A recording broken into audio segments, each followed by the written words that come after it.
Hello friends, welcome to Daksh tutorials. और आज हम आपके सामने इस लेक्चर सीरीज़ में क्लास 11th की फिज़िक्स का फर्स्ट चैप्टर लेकर आए हैं, that is units and measurement. तो आइए शुरू करते हैं।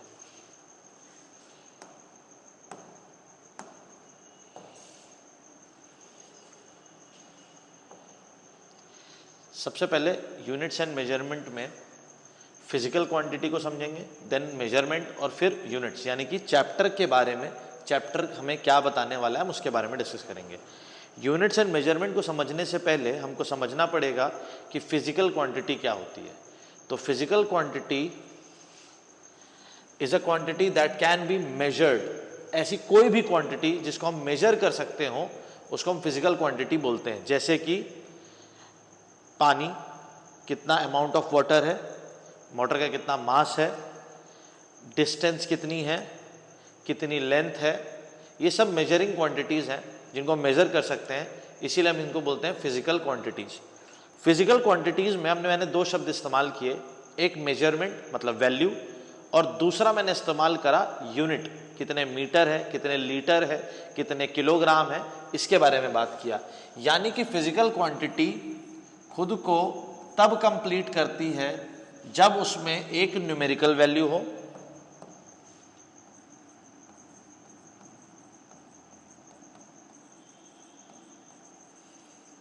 और उसमें कोई यूनिट हो। तो न्यूमेरिकल वैल्यू का मतलब होता है 2, 3, 5 इंटीजर्स, -2, -3, 3/2, एनी नंबर। लेकिन यूनिट का मतलब आप अभी नहीं जानते हैं। मेजरमेंट और यूनिट को समझना जरूरी है पूरे इस चैप्टर को समझने के लिए। तो मेजरमेंट क्या होता है? Comparison of a quantity with standard of the same physical quantity. किसी दो क्वांटिटी के बीच में मेजरमेंट होगा और जो दूसरी क्वांटिटी है जिसके रेफरेंस में हम मेजर कर रहे हैं, that will be known as standard of the same physical quantity. जैसे कि मैं आपसे बोलूं कि आपके स्कूल से आपके घर का रास्ता कितने दूरी का है, तो मे भी हो सकता है आप 2 किलोमीटर बोलो, 4 किलोमीटर बोलो, 10 किलोमीटर बोलो। तो जो 10 आप बोल रहे हो या 2 बोल रहे हो या 4 बोल रहे हो, that is the numerical value. पर किलोमीटर जो आप बोल रहे हो, दैट इज योर यूनिट। अब वही किलोमीटर कभी 1 किलोमीटर रहा होगा, उसका ट्वाइस कर रहे हैं तो 2 किलोमीटर, उसका 10 टाइम्स कर रहे हैं तो 10 किलोमीटर। यानी कि kilometre is the standard quantity, standard physical same physical quantity, and the measurement is in the multiples of that quantity. मतलब 2 टाइम है, 10 टाइम है, 40 टाइम है, 50 टाइम है। इसका मतलब ये हुआ, जैसे कि अगर मैं कहूं 1 मीटर स्टैंडर्ड है और मुझे 10 मीटर का कपड़ा चाहिए, यानी क्लोथ चाहिए, तो 10 मीटर का मतलब क्या हुआ? 1 मीटर का 10 टाइम्स। अब हम यूनिट्स पढ़ लेते हैं। तो यूनिट्स क्या है? वही standard to which physical quantities are compared. यानी कि मीटर, 1 मीटर जो स्टैंडर्ड वैल्यू है, जिसके कंपैरिजन के थ्रू हम किसी क्वांटिटी को मेजर कर सकते हैं, उसको हम बोल देते हैं यूनिट। तो 3 अलग अलग चीजें आपने पढ़ी। एक पढ़ा फिजिकल क्वांटिटी। फिजिकल क्वांटिटी के अंदर 2 चीजें आती हैं, जैसे न्यूमेरिकल वैल्यू और यूनिट। न्यूमेरिकल वैल्यू आपको पता है कि कोई भी नंबर हो सकता है। यूनिट क्या होता है? तो यूनिट हमारी स्टैंडर्ड वैल्यू है जिससे हम फिजिकल क्वांटिटीज को मेजर करने में हेल्प लेते हैं।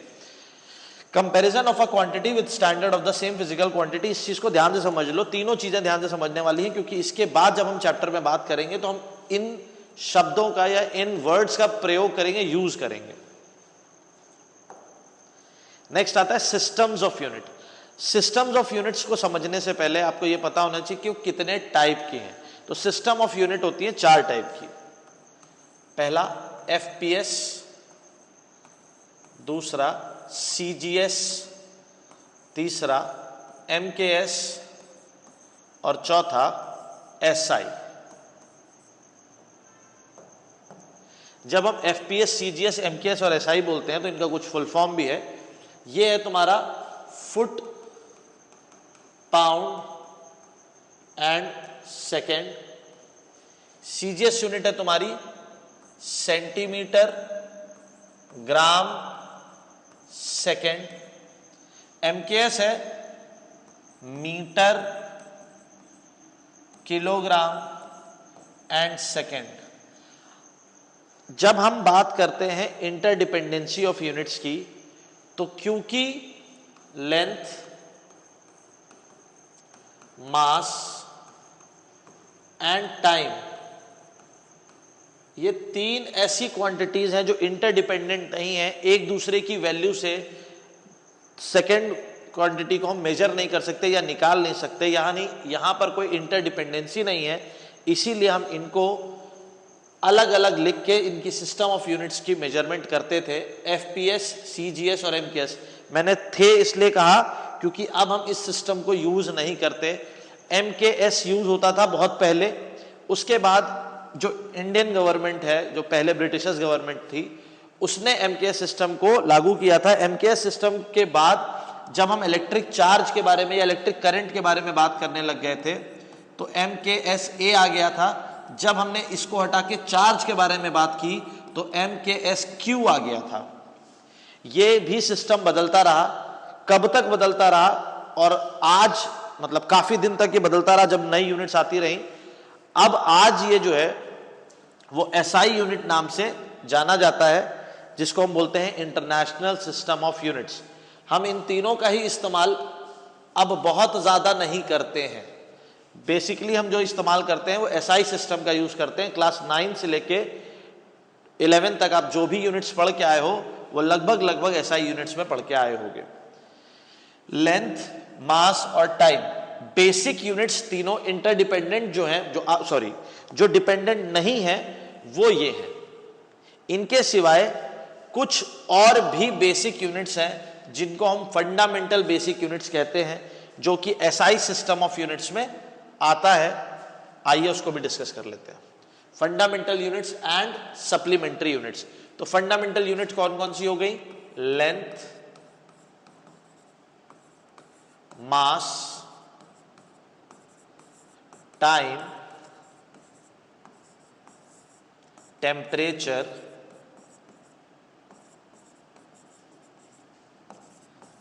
Amount of substance,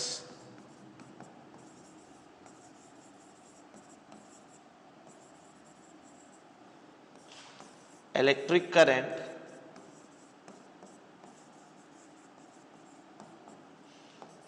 and luminous intensity.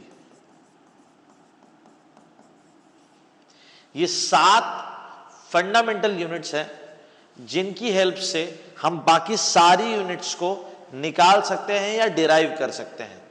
जैसा कि आपको पता है, लेंथ, इसका जो मेजरमेंट है एसआई में वो मीटर है, mass KG, time second, temperature kelvin, amount of substance mole, electric current ampere और luminous intensity candela. Generally luminous intensity आप जब भी पढ़ेंगे 11, 12 वगैरह में, आप ल्यूमिनस इंटेंसिटी का इस्तेमाल नहीं करते हो। Electric current, amount of substance, temperature, time, mass, length, इनका यूज बहुत ज्यादा करते हो। शुरुआत की जो 6 क्वांटिटीज इनका यूज बहुत ज्यादा है, और ये सारी साथ की साथ कहलाती हैं फंडामेंटल यूनिट्स। इसके बाद बात कर लेते हैं सप्लीमेंट्री यूनिट्स की। तो सप्लीमेंट्री यूनिट्स केवल 2 हैं, एक है प्लेन एंगल और एक है solid angle.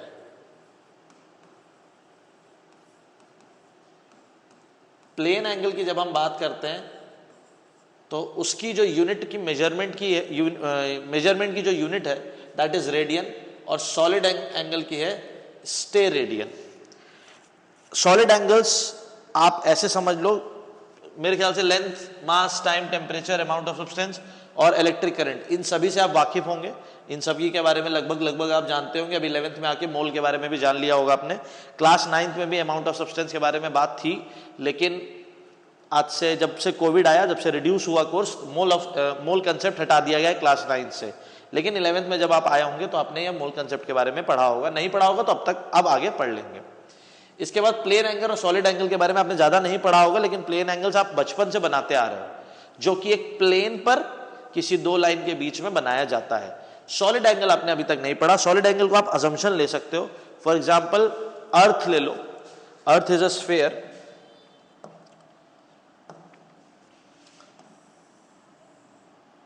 Earth is a sphere, तो इसके सेंटर से अगर मैं कोई सरफेस के ऊपर एंगल निकालना चाहूं तो वो प्लेन नहीं होगा बेटा, वो एक सर्कल को इंक्लूड करता होगा सरफेस के, कुछ इस तरीके से। अब जो ये एंगल होगा इसको हम लोग बोल देते हैं सॉलिड एंगल। प्लेन एंगल आप बचपन से बनाते आ रहे हो, 60 डिग्री 30 डिग्री। अब जो डिग्री है ये एसआई यूनिट नहीं है, एसआई यूनिट क्या है? रेडियन। उसी तरीके से इस एंगल को मेजर करने के लिए, सॉलिड एंगल को मेजर करने के लिए जो यूनिट है उसको कहते हैं स्टेरेडियन। इनको याद रखिएगा, जब हम नेक्स्ट वीडियो में बात करेंगे डायमेंशनल एनालिसिस की, तब हम इसके बारे में डिस्कशन करेंगे। अब आते हैं डिराइव्ड यूनिट्स।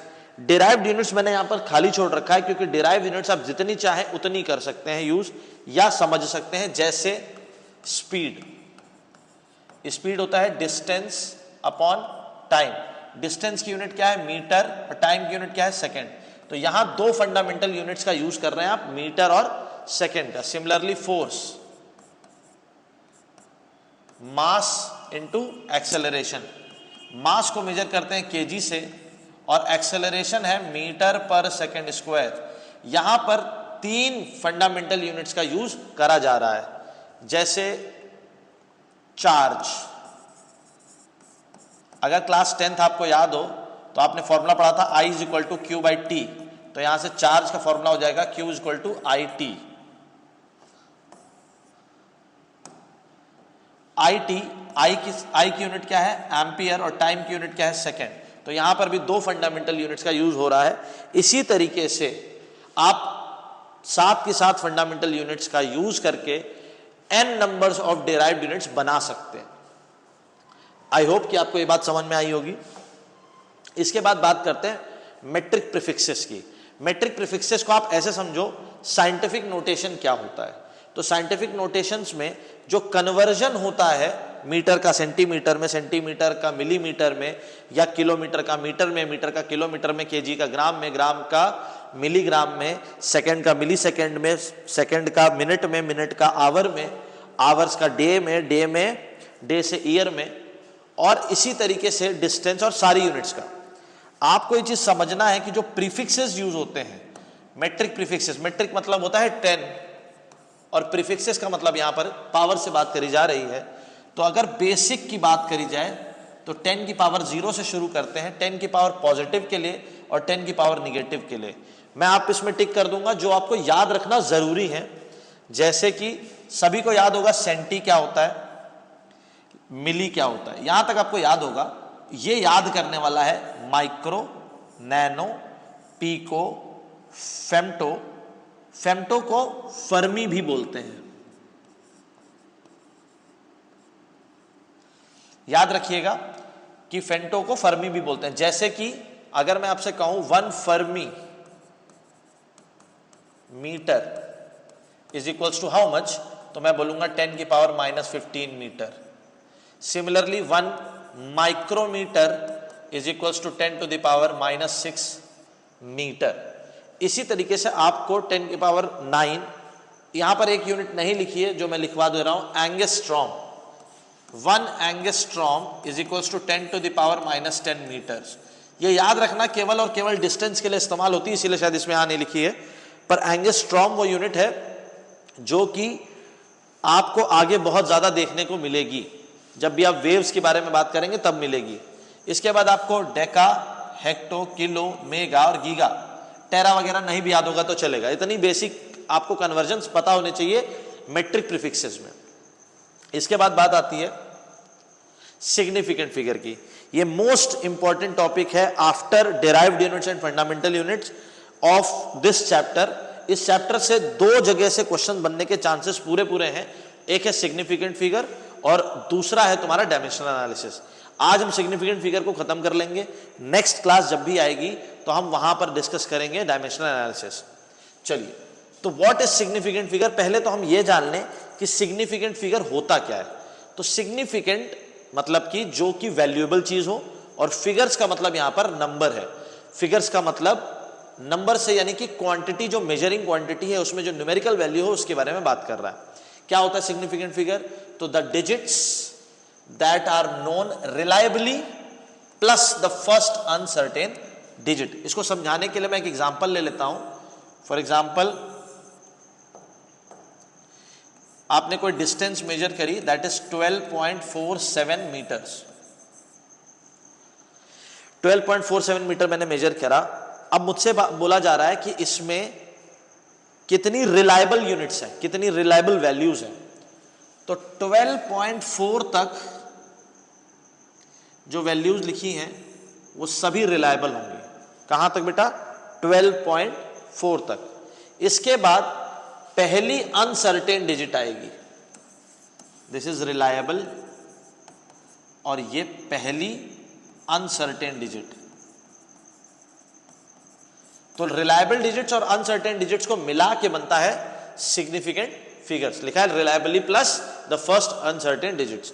सिग्निफिकेंट फिगर्स को पहचानने के लिए कुछ सेट ऑफ रूल्स हैं जिससे आप इजीली सिग्निफिकेंट फिगर को पहचान सकते हैं कि how many significant figures are present in this physical quantity और द मेजरमेंट्स।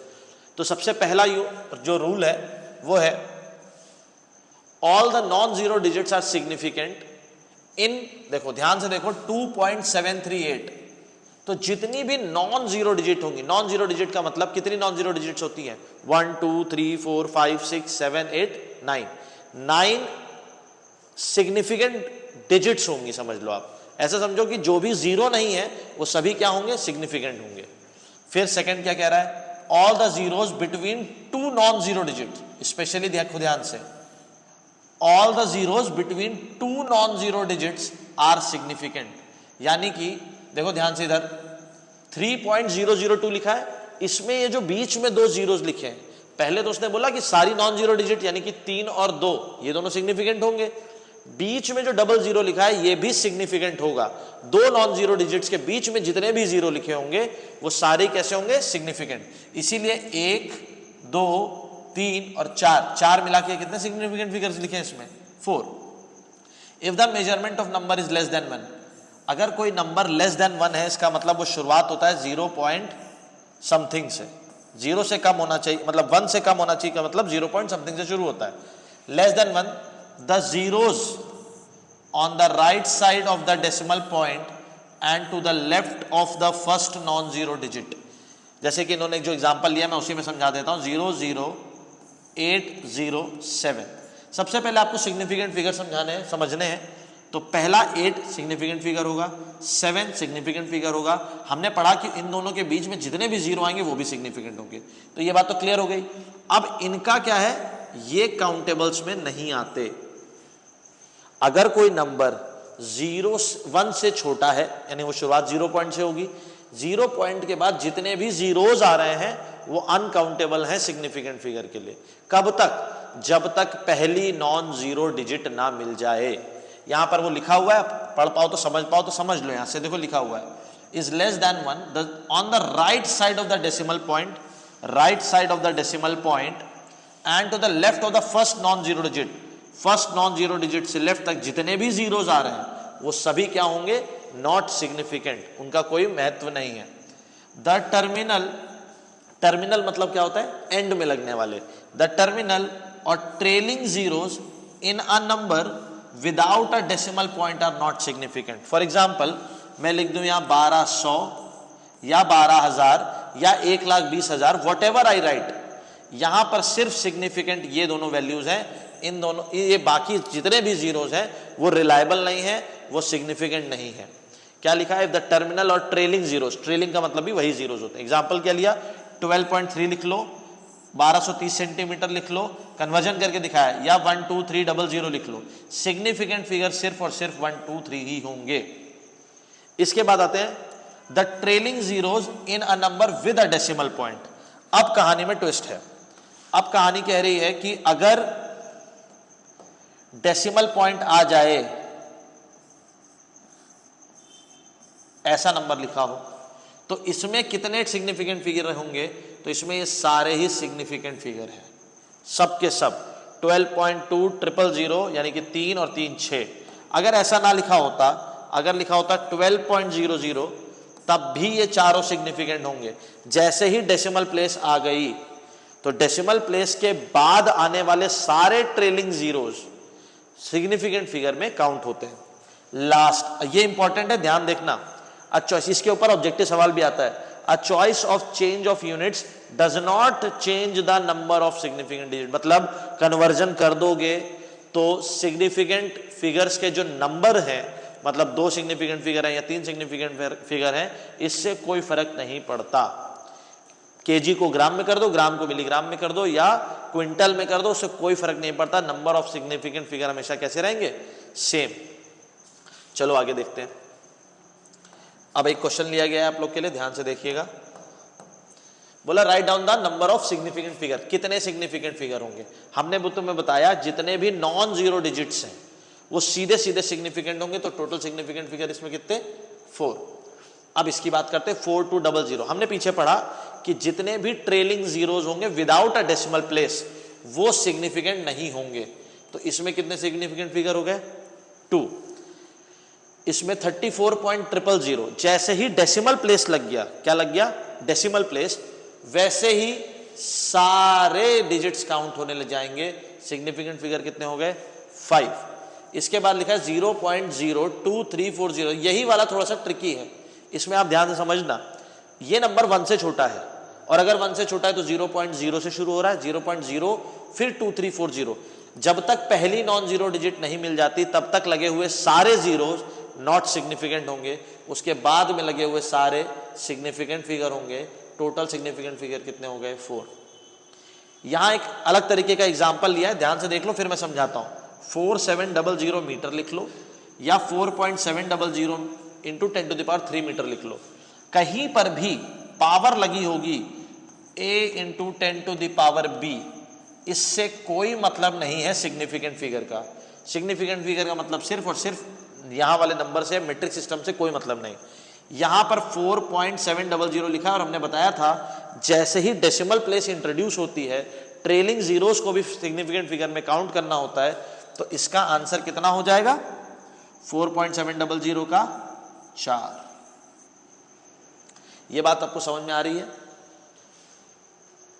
यहीं पर आपने लिखा था ये देखिए, the trailing zeros in a number with a decimal point are significant, thus 3.800 kg has 4 significant figures। अब आपको राउंडिंग ऑफ, मैं राउंडिंग ऑफ का एकदम आसान तरीका आपको बताऊंगा। राउंडिंग ऑफ को समझने के लिए एकदम आसान तरीका, अगर कहीं नंबर लिखा है 2.24, 2.26, अगर कहीं पर ये 2 नंबर लिखा और आपसे कहा गया सिंगल डेसिमल प्लेस में इसको राउंड ऑफ कर दो, किस में कर दो? सिंगल डेसिमल प्लेस में। तो सिर्फ आप लास्ट प्लेस देख लो। लास्ट प्लेस अगर 5 से छोटी है तो नंबर आ जाएगा 2.2, कोई चिंता की बात नहीं।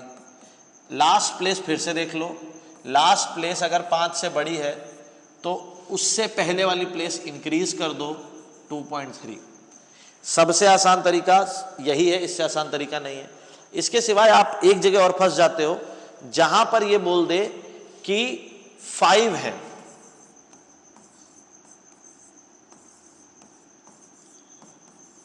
अब आपसे बोला गया कि 5 लिखा है, राउंड ऑफ करके बता दो।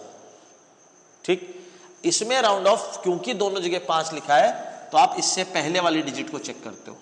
इससे पहले वाली डिजिट अगर इवन है, इफ इवन है तो फिर आप एज इट इज लिख दोगे, अगर ऑड है तो बढ़ा के लिखोगे। इससे ज्यादा राउंड ऑफ में कुछ समझने वाला नहीं है, जो भी कुछ और समझाया जाए बेमतलब है, कोई जरूरत नहीं है उसकी। Next, addition and subtraction of significant figure. Round off बताने की वजह सिर्फ यह है कि सिग्निफिकेंट फिगर में जब ऑपरेशंस होते हैं, ऑपरेशंस में addition, subtraction, multiplication and division, तब वहां पर राउंड ऑफ की जरूरत पड़ती है, इसलिए ध्यान दीजिएगा। Addition and subtraction of significant figure, तो क्या लिखा है? The final result should retain as many decimal places as there are in the number with the smallest number of decimal places। ध्यान से पढ़िएगा क्योंकि मल्टीप्लिकेशन और डिवीजन की जो डेफिनेशन है वो इससे कंफ्यूज होने वाली है, इसलिए ध्यान से समझिएगा। जो फाइनल रिजल्ट हो उसमें कितने डेसिमल प्लेस होने चाहिए, कैसे डिसाइड होगा, तो डिसाइड होगा smallest number of decimal places से। जैसे एक क्वेश्चन ध्यान से देखिए, यहां लिखा है 2.1 और यहां लिखा है 1.78, तो who will, which number will decide कि आंसर में कितने डेसिमल प्लेस होंगे, 2.1 विल डिसाइड। चलो 2.1 और इसको जोड़ देते हैं, तो 2.1 और इसको जोड़ोगे तो आंसर आएगा 8, 7 + 8, 2, 1 + 3, 3.88। अब क्या करोगे, अब 2.3 हो गया, 7 और 8 ही हो गया, 8 ही हो गया। हमने कहा कि हमारा जो आंसर होना चाहिए वो smallest number of decimal place से होना चाहिए, यानी 2.1 डिसाइड करेगा। इसमें कितनी डेसिमल प्लेस है, सिंगल डेसिमल प्लेस है, तो इसको राउंड ऑफ कर दिया जाएगा, ये हो जाएगा तुम्हारा 3.9 और ये आंसर हो जाएगा तुम्हारा सिंगल डेसिमल प्लेस पर। इस क्वेश्चन को करते हैं, 8 - 0.42, अगर माइनस करने पर आए तो 7.48 विल कम हियर। लेकिन अगर हम ध्यान दें तो स्मॉलेस्ट डेसिमल प्लेस 8.0 लिखी है। अगर 8.0 लिखी है तो इसका आंसर जो आएगा वो सिंगल डेसिमल प्लेस में आना चाहिए, यानी 7.5 आएगा। Next, multiplication and division. Multiplication और डिवीजन को समझना और एडिशन और सब्ट्रैक्शन से कंफ्यूज ना होना ध्यान दीजिएगा। Final result should retain as many significant figure, वहां पर क्या बोला था, एज मेनी डेसिमल प्लेसेस। यहां किसकी बात हुई थी, डेसिमल प्लेसेस की। वहां किसकी बात हुई है, significant figure as there are in original number with smallest number of significant figure. ऐसे वैल्यू को लेना है जिसमें स्मॉलेस्ट सिग्निफिकेंट फिगर हो, उसके बराबर का आंसर लेना है। अब यहां लिखा है 1.2 और यहां लिखा है 0.223, यहां पर कितने सिग्निफिकेंट फिगर हैं, 2। यहां कितने सिग्निफिकेंट फिगर हैं, 3। तो आंसर कौन सा लेंगे, 2 वाले का आंसर लेंगे। मतलब आंसर जो आएगा फाइनल आंसर, उसमें 2 सिग्निफिकेंट फिगर होने चाहिए, डेसिमल से कोई मतलब नहीं है। चलो तो x × y करते हैं।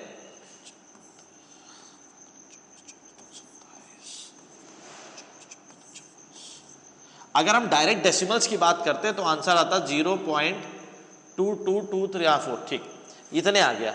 लेकिन इसमें कितने सिग्निफिकेंट फिगर होने चाहिए, तो आंसर है 2 सिग्निफिकेंट फिगर होने चाहिए।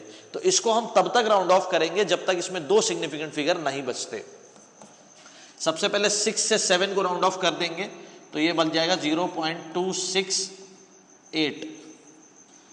इसके बाद हम 8 से 6 को राउंड ऑफ करेंगे तो it will become 0.27। Now this will be the answer of this question. इसमें 2 सिग्निफिकेंट फिगर थे, आंसर में भी कितने सिग्निफिकेंट फिगर हैं, 2। आप समझिएगा इसका डिफरेंस। इसके बाद डिवीजन देख लेते हैं, तो क्या 25 से डिवाइड होगा,